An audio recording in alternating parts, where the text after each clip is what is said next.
Hoje nossa conversa é sobre o universo das vendas. Um mundo que, para muita gente, parece ser, sei lá, pura intuição, um dom natural. Mas a fonte que a gente tem em mãos hoje argumenta exatamente o contrário. Totalmente.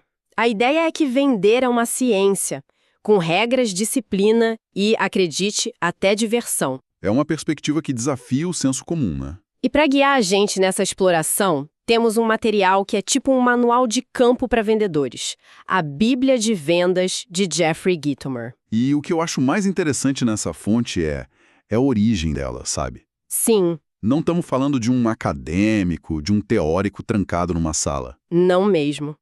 O Gitomer se descreve como um cara que passou mais de 30 anos nas trincheiras. Aprendeu a vender, tipo, nos campos de batalha de Nova Jersey e Nova York. Exato. E nossa missão aqui é destilar a essência desse conhecimento prático, focando não só no o que fazer, mas principalmente no porquê funciona, para provocar uma mudança real na mentalidade sobre o que é vender de fato. E a história do próprio Gitomer já é a primeira lição. Em 92, ele foi a um jornal grande oferecer uma coluna semanal sobre vendas. E a resposta do editor foi taxativa, daquelas que encerram a conversa. Qual foi? Isso nunca vai acontecer. Nossa, é o tipo de frase que faz 99% das pessoas darem meia volta e ir para casa. Pois é, mas a reação dele foi o que define toda a filosofia do livro. Ele olhou para o editor e disse: "Isso nunca vai acontecer aqui." Genial. Uma hora depois, naquela mesma manhã, ele estava assinando o contrato com o jornal concorrente. É a mentalidade de Jersey em pessoa. Exato. Se uma porta se fecha na sua cara, você não fica lá lamentando. Você procura uma janela aberta no prédio do lado. Perfeito. Essa atitude é um motor de tudo que ele ensina e nos leva direto para o que ele chama de fórmula do sucesso em vendas. Que se baseia em 3 pilares, certo? Isso. Atitude, humor e ação. E ele coloca um peso enorme no primeiro pilar, na atitude. Um peso gigantesco. O livro afirma que 50% de todos os fracassos em vendas se devem à atitude do vendedor. Metade. Pensa na última venda que não deu certo. A gente costuma culpar o preço, o produto, a concorrência, o timing. Todo menos a gente mesmo. Exatamente. Mas a fonte joga uma bomba nisso. Diz que em metade dos casos, a batalha foi perdida antes mesmo de sair de casa. Foi perdida dentro da própria cabeça. Isso é um número brutal. É um número que te obriga a uma autoanálise. E o Gitomer insiste que uma atitude mental positiva não há um estado de espírito que surge do nada, sabe? É uma disciplina. É uma disciplina diária. É uma decisão que você toma toda manhã, como escovar os dentes. E ele propõe um autoteste bem interessante para diagnosticar como anda essa sua higiene mental. Gosto da ideia de um diagnóstico. Como funciona esse teste? São perguntas sobre hábitos cotidianos que, sem a gente perceber, minam nossa atitude. Tipo, Por exemplo, você assiste ao noticiário na TV por 1 hora todo santo dia? Reclama do tempo, se está muito quente ou muito frio, culpa os outros quando algo dá errado, passa tempo com pessoas negativas e reclama junto com elas. são perguntas que parecem inofensivas, mas que revelam muito. A do noticiário é clássica. Parece o hábito de uma pessoa bem informada, mas na prática é uma imersão diária em desgraça, crise, medo. Exatamente. Cada sim a uma dessas perguntas é um furo no balde da sua atitude positiva. Você pode até tentar enchê-lo com motivação, mas ele vai esvaziando aos poucos. Corrigir esses vazamentos é o primeiro passo, então. É o fundamental. E essa mudança de mentalidade interna leva a uma mudança completa na abordagem externa.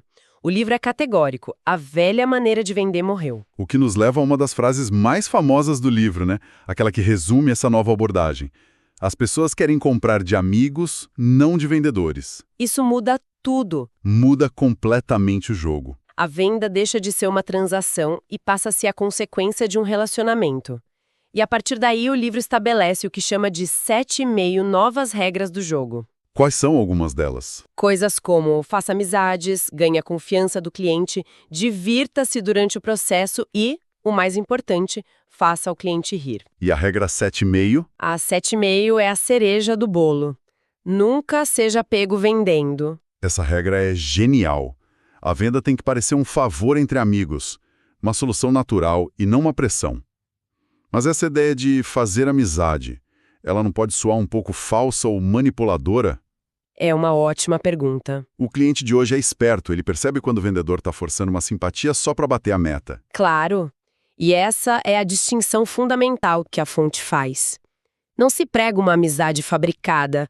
A ideia é construir um relacionamento genuíno. Não é convidar o cliente para ser padrinho do seu filho. Entendi. Mas é estabelecer confiança, encontrar pontos em comum e demonstrar um interesse real em ajudar. A amizade aqui é um sinônimo de confiança e simpatia. Faz sentido. É mais sobre ser uma pessoa com quem o cliente gostaria de ser amigo do que forçar a barra para se tornar um. Perfeito. E essa abordagem não é só filosófica, é estratégica. A fonte cita uma estatística de que mais de 50% de todas as vendas são fechadas com base nesse fator amizade. Nossa, mais da metade? A implicação é direta. Se um vendedor não está construindo esses laços, ele está, na prática, ignorando metade do mercado potencial. Deixando dinheiro na mesa. E tem mais. Quando o cliente confia em você e gosta de você, a concorrência se torna quase irrelevante. O preço vira um fator secundário. Você blindou aquele relacionamento. Essa base da atitude do relacionamento é poderosa, mas ainda parece um pouco abstrata para quem está ouvindo. O livro traz algo mais. Mão na massa. Alguma ferramenta que se possa usar amanhã de manhã. Sim, várias. E uma das mais eficazes é surpreendentemente simples. É o que ele chama de método do post-it para atingir metas. Ah, essa eu achei fantástica. Simples e brilhante. É quase infantil de tão simples, mas a psicologia por trás é poderosa. Passo 1.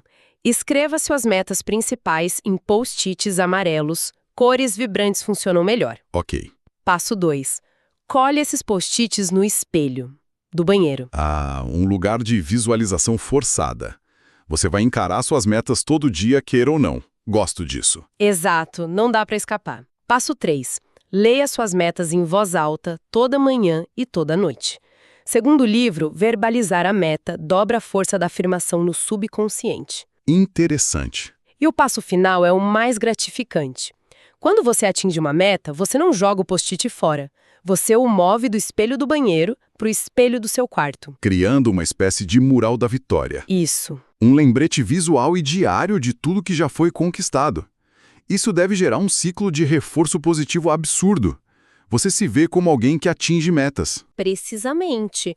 Você está programando o seu cérebro para buscar o sucesso e, ao mesmo tempo, construindo uma prova física da sua capacidade. E tem mais ferramentas assim, mais práticas. Sim.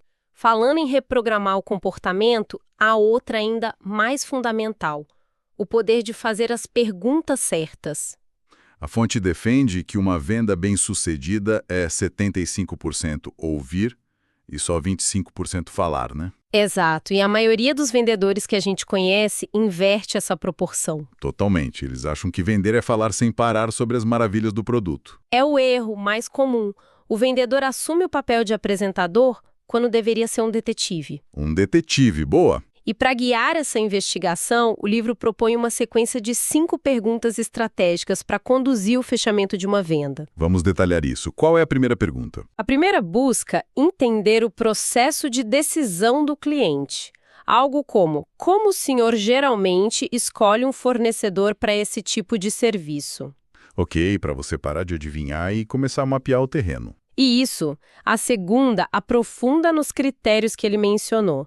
Se ele disse qualidade, você pergunta, o que qualidade significa exatamente para o senhor neste contexto? Ah, você sai do seu próprio dicionário e entra no dicionário do cliente. Perfeito.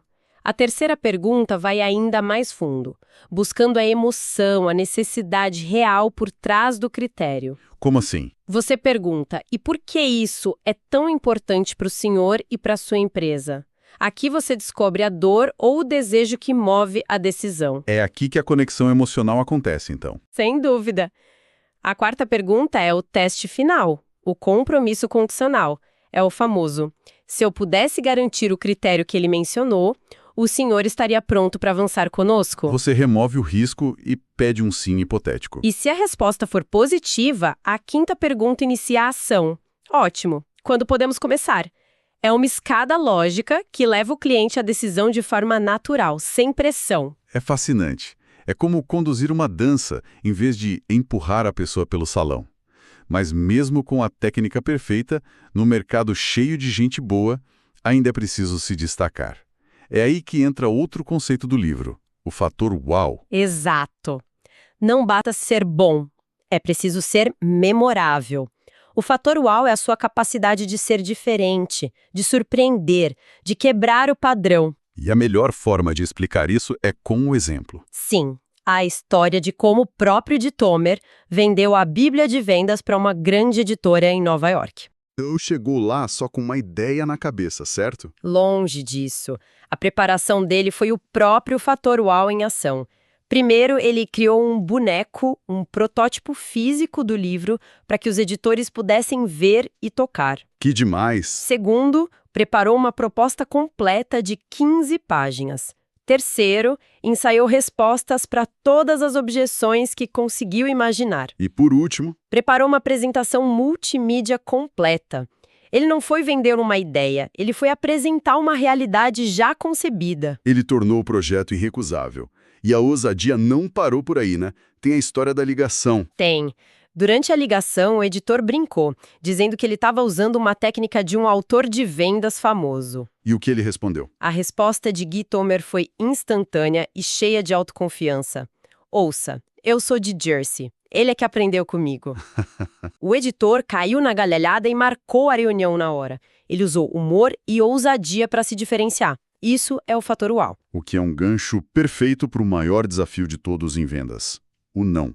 A objeção. E a perspectiva do livro sobre isso é, mais uma vez, contraintuitiva. Ele afirma que a venda de verdade só começa quando o cliente diz não. O não não é o fim da linha. É o sinal de partida. Exatamente. Mas aqui vem a parte mais importante.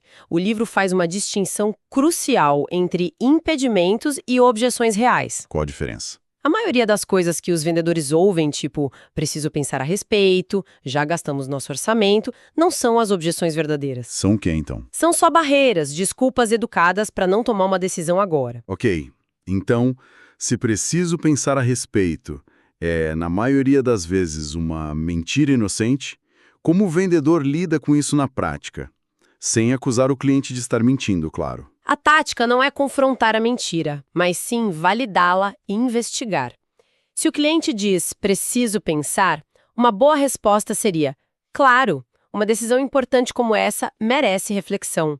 Só para que eu possa ajudar nesse processo, quais são os pontos específicos que o senhor gostaria de analisar melhor? Ah, entendi.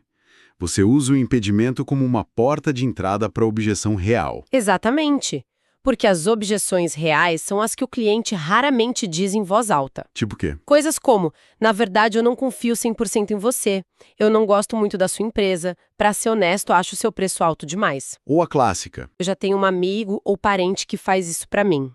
O segredo, segundo a fonte, é parar de lutar contra os impedimentos e se tornar um detetive para descobrir a objeção real. Porque só se pode superar um obstáculo que se conhece de verdade. Certo, vamos organizar tudo isso. Depois dessa análise, algumas ideias centrais realmente se solidificam. Primeiro, a atitude positiva não é um sentimento passageiro. É a fundação de tudo, uma disciplina diária. Segundo, a nova era das vendas é sobre construir relacionamentos de confiança, transformando clientes em amigos.